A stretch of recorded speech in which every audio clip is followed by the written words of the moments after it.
నమస్తే, నేను మధు. బీజేపీ గూటిలోకి బీఆర్ఎస్ పార్టీ వెళ్ళబోతుందా?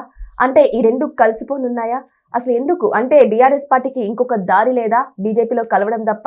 అసలు ఎందుకు ఇలా జరుగుతుంది? అయితే రాధాకృష్ణ గారు కూడా విశ్లేషించడం జరిగింది. అసలు ఎందుకు ఇలా ఈ రెండు పార్టీలు కలిసిపోవాలనుకుంటున్నాయి? దీని వెనుకున్న రహస్యం ఏంటి? ఈ రోజు మనం తెలుసుకుందాం. ప్రస్తుతం మనతో పాటు ఉన్నారు సీనియర్ జర్నలిస్ట్ సిఎస్ రావు గారు. వారిని అడిగి మరిన్ని విషయాలను తెలుసుకుందాం. నమస్కారం సార్. సార్, బీఆర్ఎస్ పార్టీ ఏమో మేము జాతీయ స్థాయిలో వెళ్తాము అని చెప్పేసి అంటున్నారు. కానీ ఇక్కడ చూస్తుంటే మాత్రం కొన్ని విశ్లేషణలు ఏమంటున్నాయంటే బీఆర్ఎస్ బీజేపీ కలిసిపోతుంది, బీఆర్ఎస్ బీజేపీలోకి వెళ్ళిపోతుంది అని చెప్పేసి అంటున్నారు. మరి నిజమే అంటారా? రాధాకృష్ణ గారు కొత్త పలుకులో ఆయన ప్రస్తావించినటువంటి అంశం ఏంటంటే ఇప్పుడున్నటువంటి పరిస్థితుల్లో బీజేపీ తోటి కలిసి బీఆర్ఎస్ పార్టీ వెళ్ళడం మినహా మరొక మార్గం లేదు అనేటువంటి యాంగిల్లో ఆయన ప్రస్తావించారు. అయితే ఇక్కడ ఒక ట్విస్ట్ కూడా పెట్టారు. బీజేపీ తోటి కలిసి నడవడానికి బీఆర్ఎస్ పార్టీ సిద్ధంగా ఉంది. ఆ సంకేతాన్ని గతంలో కూడా పంపించారు, ఇప్పుడు పంపిస్తూ ఉన్నారు. కానీ బీజేపీ నో అని చెప్తుంది అని చెప్పి రాశాడు. నో అంటే నో అంటుంది బీజేపీ, బీఆర్ఎస్ పార్టీ రెడీగా ఉంది అనే యాంగిల్లో రాశారు ఆయన. ఎందుకు నో అంటుంది అని అంటే దానికి కూడా సమాధానం ఇచ్చారు.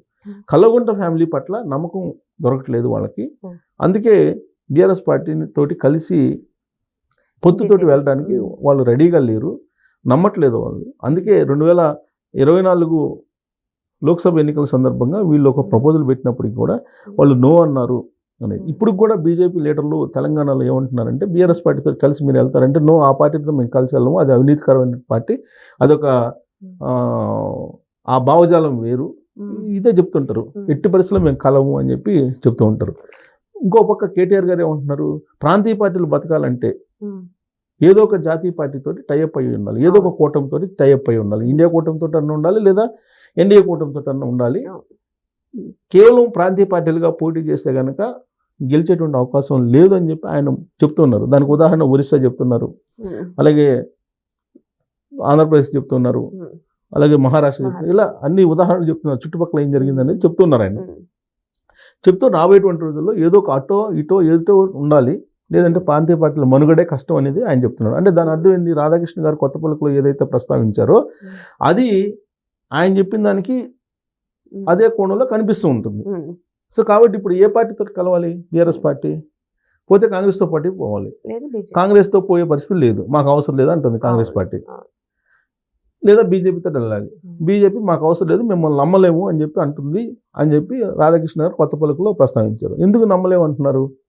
ఎందుకు కల్లగొండ ఫ్యామిలీ మీద నమ్మకం పోయింది ఢిల్లీలో, ప్రధానంగా ఢిల్లీలో ఎందుకు పోయింది అని అంటే ప్రత్యేక రాష్ట్రం ఇస్తే టీఆర్ఎస్ పార్టీని కాంగ్రెస్లో విలీనం చేస్తామని చెప్పి కాంగ్రెస్ పార్టీ అధిష్టానానికి హామీ ఇచ్చారు అని చెప్పి అప్పట్లో వినిపించింది. కాంగ్రెస్ పార్టీ సీనియర్లు విహెచ్ లాంటి వాళ్ళు ఇప్పుడు కూడా చెప్తూ ఉంటారు, అది విలీనం చేస్తామని చెప్పి మోసం చేశాడు అని చెప్పేసి. ప్రత్యేక రాష్ట్రం ఇచ్చారు. ఎవరు ఇచ్చారు? కాంగ్రెస్ పార్టీ ఇచ్చింది. కాంగ్రెస్ పార్టీ ఇవ్వకపోతే ఆ రోజు ఉన్నటువంటి పరిస్థితుల్లో ప్రత్యేక రాష్ట్రం ఏర్పడేది కాదు అనేది ఇవాళకి కూడా రేవంత్ రెడ్డి గారు చెప్తున్నారు కదా, నీ పోరాటం వల్ల కాదు, కాంగ్రెస్ పార్టీ ఇచ్చినందువల్ల తెలంగాణ వచ్చిందని చెప్పి అని చెప్తున్నాను. నువ్వే జాతి పితవా, నువ్వు ఎవరికి పితవు నువ్వు అని చెప్పి అడిగారు కదా ఈ మధ్య కూడా. నువ్వు ఎవరికి పితవి? సోనియా గాంధీ గారు ఇచ్చారు కాబట్టి తెలంగాణ ఏర్పడింది, నువ్వు చేసినటువంటి దొంగ దీక్షలతో వచ్చిందా అని చెప్పి ఆయన ప్రశ్నించారు. సో కాబట్టి ఆయన ఇప్పుడు ఆ రోజు ఉన్నటువంటి పరిస్థితుల దృష్ట్యా సరే కాంగ్రెస్ పార్టీ ఏంటంటే తెలంగాణ ఆంధ్ర విడగొడితే తెలంగాణలో అటు ఆంధ్రప్రదేశ్లో 2 చోట్ల మనమే వస్తాము అనేటువంటి ఒక ఈక్వేషన్ ఏదో భ్రమల్లో ఎవరో చెప్పారు, అందుకని రాష్ట్రాన్ని విడగొట్టారని చెప్పేసి అప్పట్లో కాంగ్రెస్ అధిష్టానం మీద ఉన్నటువంటి ఒక అభిప్రాయం. ఎందుకంటే ఫస్ట్ నుంచి కూడా ఇప్పుడు ఆంధ్రప్రదేశ్ అనేది ఉమ్మడి ఆంధ్రప్రదేశ్గా ఉన్నప్పుడు ఢిల్లీ పీఠంలో ఎవరు కూర్చోవాలో నిర్దేశించేటువంటి బలం ఉండేది. కానీ విడిపోయిన తర్వాత ఏమైంది? విడిపోయిన తర్వాత మీకు ఆ రాష్ట్రం ఈ రాష్ట్రం వేరు కాబట్టి నీకు ఢిల్లీ పీఠం మీద అజమాయిషీ చేసేటువంటి పరిస్థితి రావట్లా. ఆ రోజున ఉమ్మడి ఆంధ్రప్రదేశ్లో 42 మంది ఎంపీలు ఉండేవాళ్ళు స్థానాలు. ఈ 42 మందిలో కనీసం 30-35 గెలిచేవాళ్ళు ఏదో ఒక పార్టీ. సో 30-35 ఎంపీ స్థానాలు అనేది పెద్ద సంఖ్య. ఇది ఢిల్లీలో ఎవరు ప్రధానమంత్రి కావాలో నిర్దేశించేటువంటి సంఖ్య. ఇది ఇష్టం లేక సోనియా గాంధీ గారు కాంగ్రెస్ పార్టీ రాష్ట్రాన్ని ఎడగొట్టారనేది ఇంకొక వర్షన్ కూడా అప్పుడు బయటకు వచ్చింది. ఎందుకు? రామారావు గారు ముఖ్యమంత్రి అయిన తర్వాత అసలు ఢిల్లీ పీఠం ఎక్కేది ఎవరో నిర్ణయించేటువంటిది ఆంధ్రప్రదేశ్ మీద ఆధారపడి ఉండేది, లేదా దక్షిణ భారతదేశం మీద ఆధారపడి ఉండేది. ప్రత్యేకించి ఆంధ్రప్రదేశ్ మీదనే ఎక్కువ ఆధారపడింది. ఆ మొత్తం హిస్టరీ చూసిన తర్వాత రామారావు గారు 83లో పార్టీ పెట్టినప్పటి నుంచి ఏం జరిగింది అనేది హిస్టరీ చూసిన తర్వాత తెలుగు రాష్ట్రం ఉమ్మడి ఆంధ్రప్రదేశ్ ఉమ్మడిగా ఉంటే వీళ్ళు ఎప్పటికైనా ఢిల్లీపేట మీద అజమాయిషీ చలాయిస్తారు అనేటువంటి ఉద్దేశంతో రాష్ట్రాన్ని విడగొట్టారనేది కొంతమంది రాజకీయ నాయకులు అప్పట్లో వినిపించారు, ఇప్పుడు కూడా వినిపిస్తున్నారు.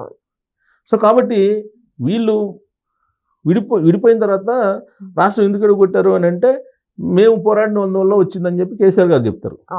నువ్వు పోరాడినందువల్ల రాలేదు, మేము ఇచ్చినందువల్ల వచ్చిందని చెప్పి రేవంత్ రెడ్డి గారు చెప్తున్నారు. సో ఎట్టగలకు సరే ప్రత్యేక రాష్ట్రం వచ్చింది. ప్రత్యేక రాష్ట్రం ఎందుకు ఇచ్చారు అని అంటే అప్పుడు ఉద్యమ పార్టీగా ఉన్నటువంటి టీఆర్ఎస్ పార్టీని కాంగ్రెస్ పార్టీలో విలీనం చేస్తామని చెప్పి ఆయన ప్రామిస్ చేశారు. ఆ మేరకు రాష్ట్రాన్ని అనౌన్స్ చేసిన తర్వాత కుటుంబ సమేతంగా అందరూ పిల్ల జల్లలతో కలిసి కేసీఆర్ గారు వెళ్ళి సోనియా గాంధీ గారి దగ్గరికి వెళ్ళి అక్కడ కృతజ్ఞతాపూర్వకమైనటువంటి అభినందనలు తెలిపి అక్కడ ఆమెకి హామీ ఇచ్చి వచ్చాడు. హామీ ఇచ్చి వచ్చి అదే కాంగ్రెస్ పార్టీ మీద రివర్స్ అయిపోయి ఇక్కడ ఫక్తు రాజకీయ పార్టీ నాది అని చెప్పి అనౌన్స్ చేసుకున్నాడు. ఇక్కడికి వచ్చి ఫక్తు రాజకీయ పార్టీ అని చెప్పి ఎలక్షన్స్కి వెళ్ళాడు. ఎలక్షన్స్కి వెళ్ళి కాంగ్రెస్ పార్టీని భూస్థాపితం చేయాలని చూశాడు. ఫస్ట్ తెలుగుదేశం పార్టీని టార్గెట్ పెట్టారు. 2014 నుంచి 2018 మధ్యలో తెలుగుదేశం పార్టీని అసెంబ్లీలో లేకుండా చేశారు, విలీనం చేసుకొని. ఆ తర్వాత 2018లో రెండోసారి ముఖ్యమంత్రి అయిన తర్వాత కాంగ్రెస్ పార్టీని టార్గెట్ చేసి కాంగ్రెస్ పార్టీని విలీనం చేసుకున్నారు అసెంబ్లీలో. అంటే కాంగ్రెస్ పార్టీని కూడా లేకుండా చేశారు. ఇది కాంగ్రెస్ పార్టీకి అధిష్టానానికి అర్థమైపోయింది. అలాగే ఢిల్లీ రాజకీయ నాయకులు ఎవరైనా సరే, ఇప్పుడు ఢిల్లీలో కాంగ్రెస్ పెద్దలు ఒకరికి ఏ నాయకుడు ఎలాంటి వాళ్ళు అనేది అర్థమవుతుంది కదా. సో కాంగ్రెస్ పార్టీని ఇతను మోసం చేశారు కల్వకుంట్ల ఫ్యామిలీ. మరి బీజేపీని మోసం చేయరా అనేది బీజేపీ. అందుట్లో బీజేపీకి బీఆర్ఎస్ పార్టీకి మధ్య ఏం నడిచింది, ఫామ్ హౌస్ కూడా నడిచింది.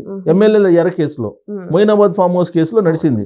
ఈ రెండు పార్టీలు అంటే బీజేపీని ఇక్కడ బలహీనపరచాలి, బీజేపీని భూస్థాపితం చేయాలనే ఉద్దేశంతో అప్పుడు ఫోన్ ట్యాపింగ్ చేసి ఎమ్మెల్యేల ఎర్ర కేసు మొయినాబాద్కు సంబంధించి ఆ కేసులో బీజేపీ వాళ్ళని బుక్ చేశాడు. దేశవ్యాప్తంగా కూడా బీజేపీని బదనాం చేసి ప్రధానమంత్రి తాను కావాలని చెప్పి ప్లాన్ చేశారు, దేశకి నేత అంటూ కేసీఆర్ గారు. సో ఇవన్నీ తెలుసు కాబట్టి కేసీఆర్ గారి గురించి, కల్వకుంట్ల ఫ్యామిలీ గురించి బీజేపీ వాళ్ళు నో అంటున్నారు. కానీ ఇప్పుడు బీజేపీ తోటి కలవకపోతే ఆ పార్టీకి భవిష్యత్తు లేదు అనేది రాధాకృష్ణ గారు తన కొత్త పలుకులో రాశారు. సో భవిష్యత్తులో ఒకవేళ కనుక బీజేపీ కనుక నో అంటే ఈ పార్టీ పరిస్థితి ఏంటి, ఈ పార్టీ అసలు మనుగడ సాగించగలదా అనేటువంటి ఒక సందేహాన్ని ఆయన కొత్త పలుకులో విశ్లేషించారు. సో ఏదేమైనా సరే కూటమిలో చేరాలని బీఆర్ఎస్ పార్టీ భావిస్తున్నప్పటికీ కూడా ఇటు ఇండియా పార్టీ ఇటు ఎన్డీఏ పార్టీ రెండు కూడా నో చెప్పడంతో మరి బీఆర్ఎస్ భవిష్యత్తు ఏంటి అనేది ఒక ప్రశ్నార్థకంగా మారింది. మరి దీని గురించి ప్రజలకే తెలియాలి. Thank you so much. Thank you.